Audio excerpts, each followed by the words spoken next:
what have been going on. A lot of people don't talk about medical issues. A lot of men don't. About me is that since I've known since 30, probably had it before around 20, I've always had nodules on my thyroid. If you don't know, the thyroid regulates your hormone, your metabolism. It's like the radiator of your body. And so I've had growths, tumors on my thyroid for some time, almost 20 plus years. So over time, it kept growing.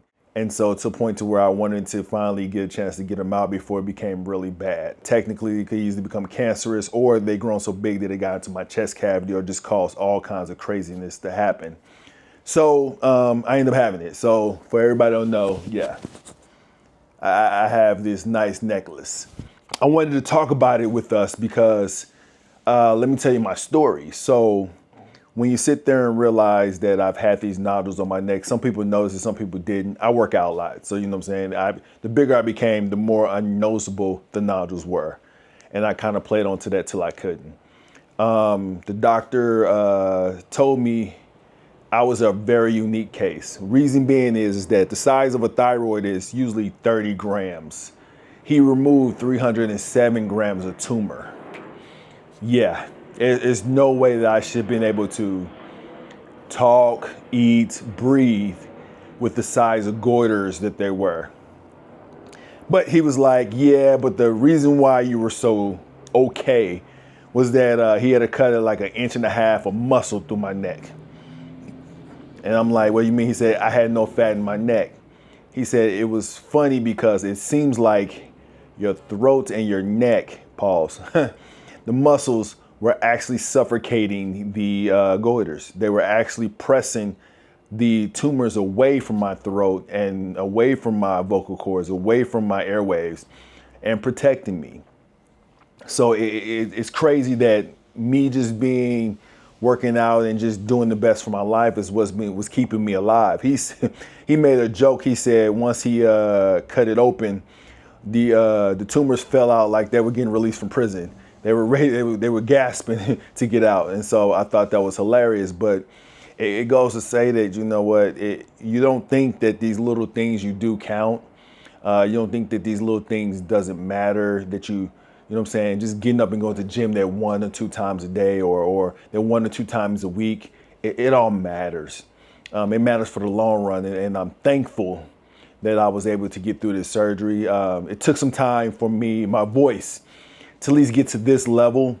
I still can't speak long terms without getting hoarse, but I'm at a point to where I am very good to be able to bring back the Dadpod Bodcast. So for the rest of my life, I have to be on the Synthroid. I'm at a very high dosage. I have to take it every day until I die.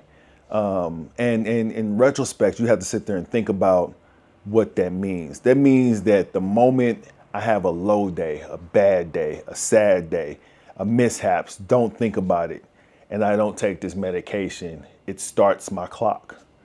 It starts a clock on my deterioration. It starts my clock on my death. So, you know what I'm saying? We sit there and we have to keep fighting for something. You know what I'm saying? And I can never let myself get to a point to where I don't have the fight in me, because one day, one lapse can turn to 2 days, 3 days, 4 days. Or better yet, letting one day go one time this year, but next year I try for 2 and 3. Like just getting to the point to where I am fighting the fight. And I don't think we should do that. But we as a people, we as black men, we always fighting the fight until we don't want to fight the fight anymore. And then we just fighting.